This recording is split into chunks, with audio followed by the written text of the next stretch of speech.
You can play the game to finish, but you will seldom, if ever, win. If you want to win, you gotta play hard. And if you do that, there are costs.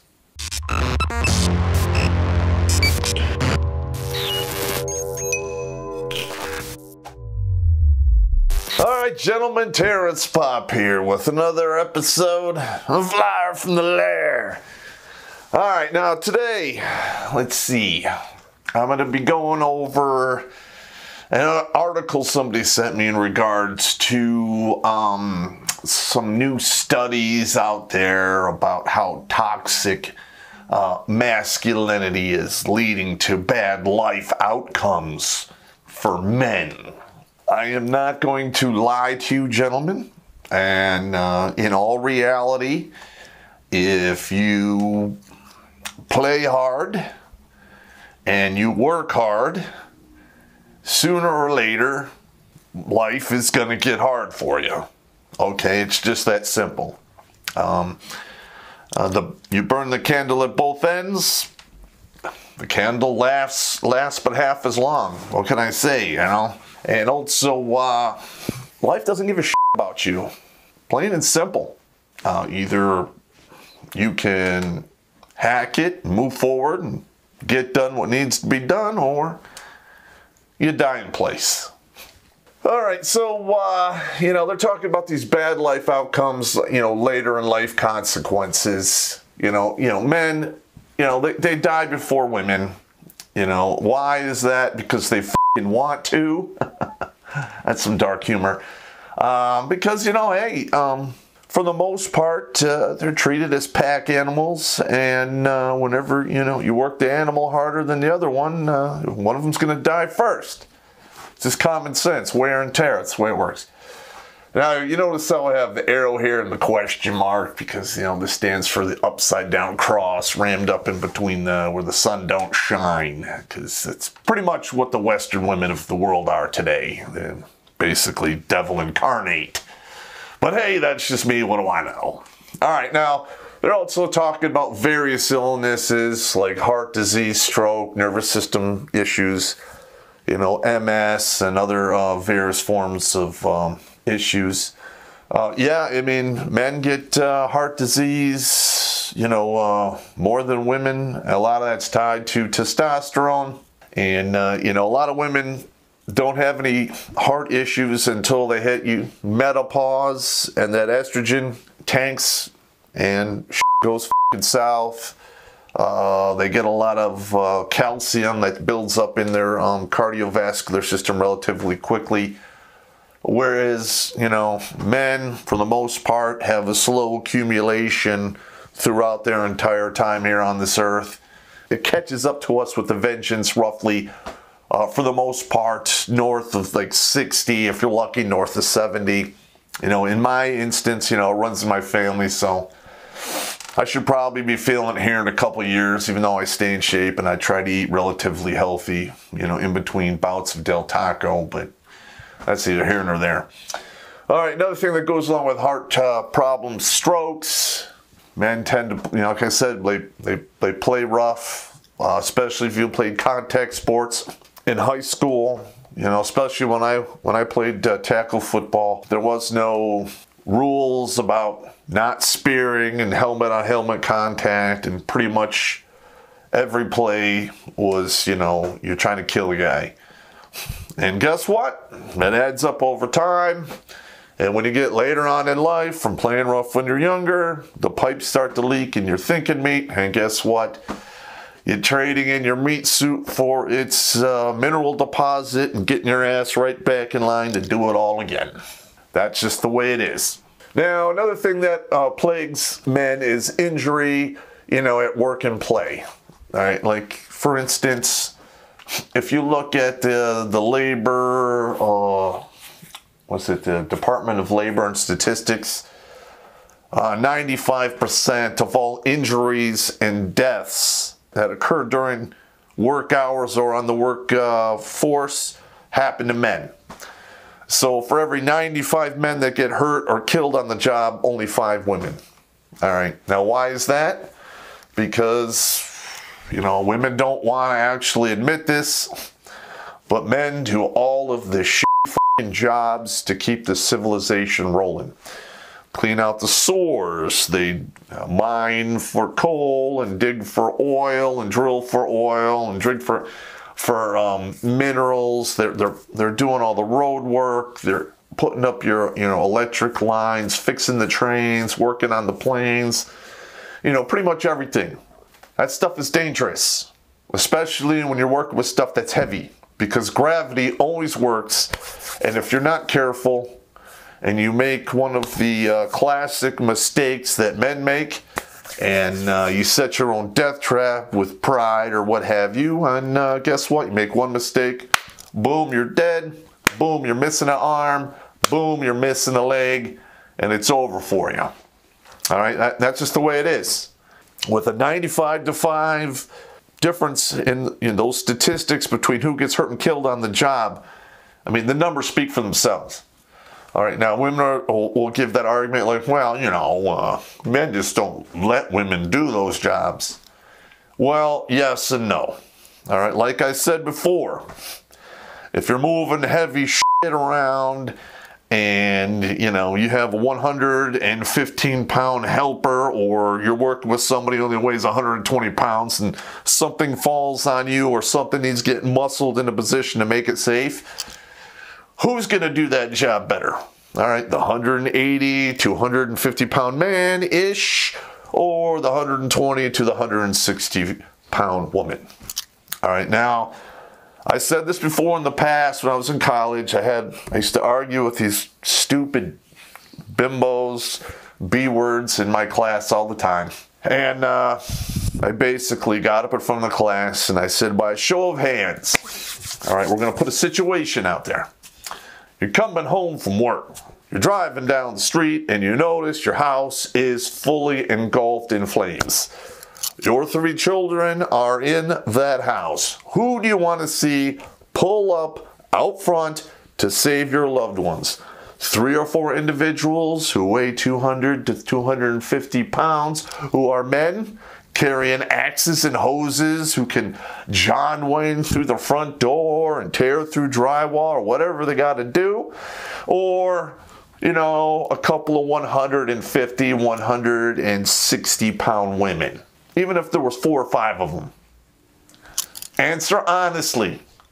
My money, or what I would want to have happen, I'd like to see the dudes get off the truck, because I know that they're not f***ing around, and chances are, if somebody can be saved, they will be saved. Just saying. Zuck the cuck drinks water like a duck, but he also drinks your data. So tell Silicon Valley to shove that data up their 4th point of contact by downloading the Brave browser. It's free, blocks online advertising, and protects your privacy from evil tech companies. You only see ads if you want to, and give cryptocurrency for your attention. Don't let Zuck turn you into the cuck. Support Sandman and download Brave by clicking on the link down below. Next we have 5, mental illness. I didn't really agree with this particular article in regards to the mental illness.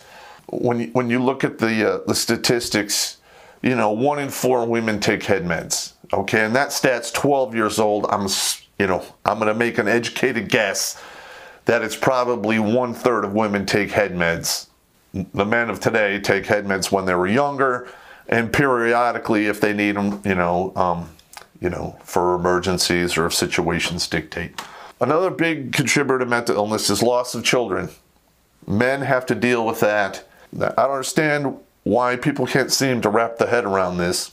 But if you go from living with your children 24/7, 365, and because somebody decides they're not happy, now you get to see them 4 days a month.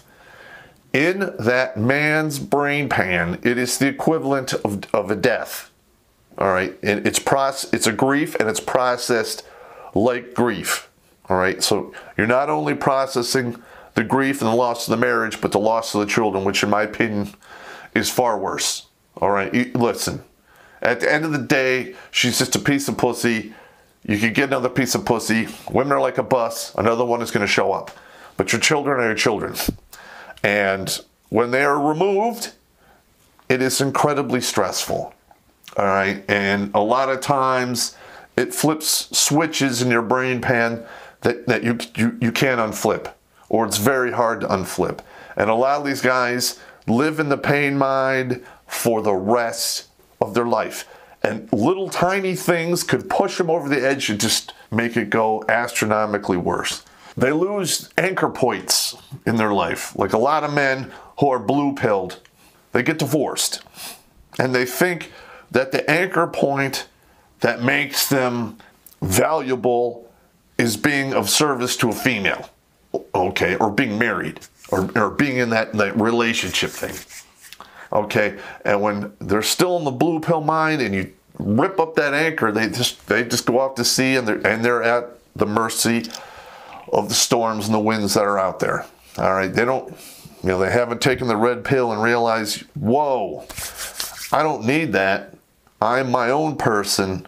I can grab the steering wheel and take this ship wherever the hell I want. Some guys just can't come to that rationale, and it's incredibly punishing for them as they get older in life. And being anchored to, like, the women in their life, they believe that the only way they could be happy is to be in a relationship or be married. Okay, again, that's nothing can be further from the truth. All right, if you have to look for happiness that is external from yourself, you're never going to find it. Period. You need to find it within. I know I'm getting all hypothetical on you and all Zen-like, but that's the absolute truth. There is nothing that will make you better on the outside. Okay, if you want to get better, you have to find it from within. We've covered the mental illness. Now we're going to get to substance abuse. A large majority of men today are raised in single mother homes. They go to school where their teachers are all women. So a lot of these guys get out of high school, they've had no male role models, and, they've been raised by, a woman. And statistically speaking, the people who are substance abusers, male and female, came from single mother homes. And listen, that's not me. These are stats. I'm just telling you the truth. So there you go. And then you put on the mental illness, the loneliness, the loss of kids. Some guys crawl into a bottle. All right. I'm not saying that should be a permanent solution, because it's not. But once in a while, it is what it is. You got to do what you got to do. But if you do it all the time, to excess where it becomes a problem, then guess what? You got to join Ga or Na and work it out, because this isn't going to take you anywhere good. All right, next we have homelessness. I was looking through some of the stats. I don't know how current they are. I think this is an older one from I think it was from the VFW studies, that 80% of the people who are homeless in America are men, and 33 to 35% of those men are veterans. I don't know. That might have been, I don't know if it's 70-30 now. I don't know, but I know it's up there. Now, I would love to see them do a study where they go around and they interview all of these homeless guys and find out how many of them, had to go through a divorce, had to do with family court. Because let me tell you, that is a f***ing kick in the dick and a gut punch right there, all at the same time. All right, and a lot of, like I said, these guys, they go through the loss of losing their children. They fall into a depressed mind state, and they hit the bottle. Before they know it, homeless. I was rendered homeless after my divorce for roughly 3.5 months because I did not have the money to pay the child support and live. I had to live out of my car. Luckily for me, I had a safety net, and I had friends who cared about me, who got me back into the service so I could, basically my life and bleep that out. All right. So, it is what it is. And number 8, violence. Men deal with violence all the time. A man has a very high % chance of being attacked and killed by other men. And most of the time, it's by other men of the same race.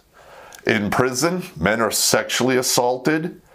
way more than women, and it isn't like a grab on the tit or a slap on the ass like a lot of these feminists say is oh so bad. It's beat down, tied down, rape, straight up.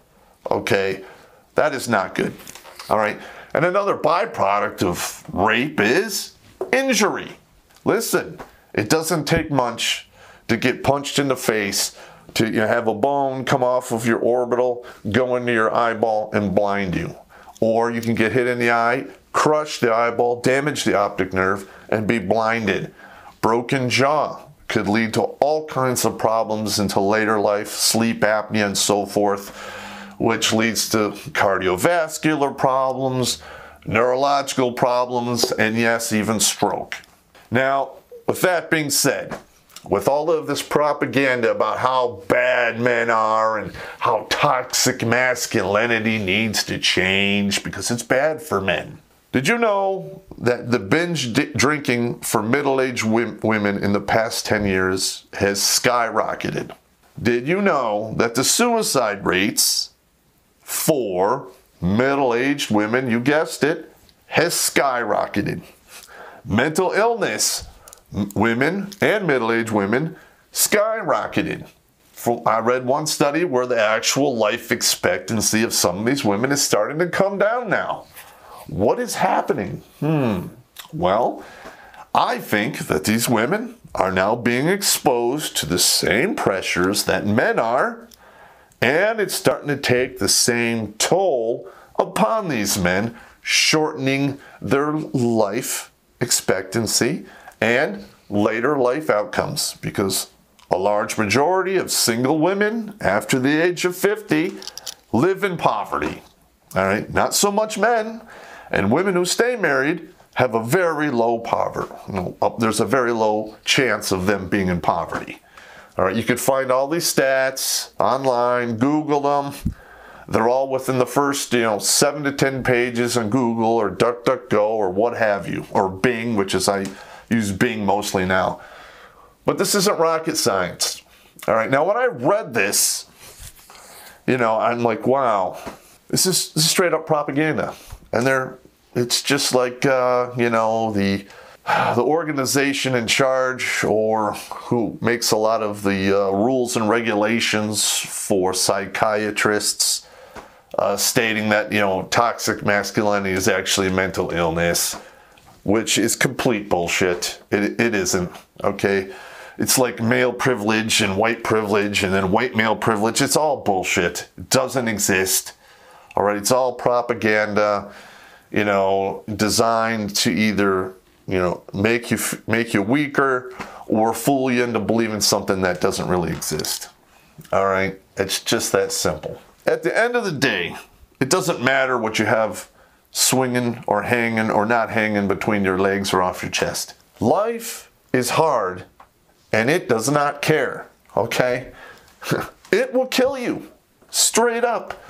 All right, now, right now we're on the verge, or we are in a pandemic, and the next, 1 or 2 months is going to determine just how deadly this particular pandemic is going to be. And a lot of the millennials out there who have lived in this everyone gets a trophy world, and there are no winners or losers.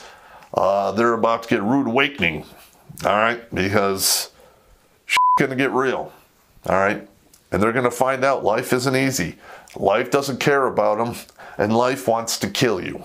They can cry about it all they want. They can say they need to have a, socialist government, and, it's not fair, and way, I need help. At the end of the day, reality don't care.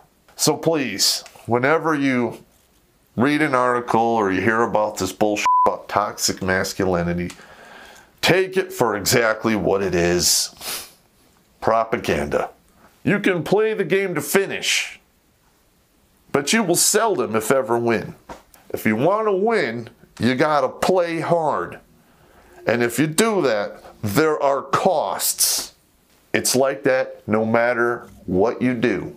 All right? You can play the game to finish and you'll live to 80, but you might not amount to shit in your life. But if you're willing to take the hits, have the discipline, sacrifice the stuff, deal with pain, you can go all the way. And hey, you might die at 70. You might die at 60. But hey, when you get to the other side, you can say, hey, I played hard and I have no regrets. All right, gentlemen, that's it for me for today.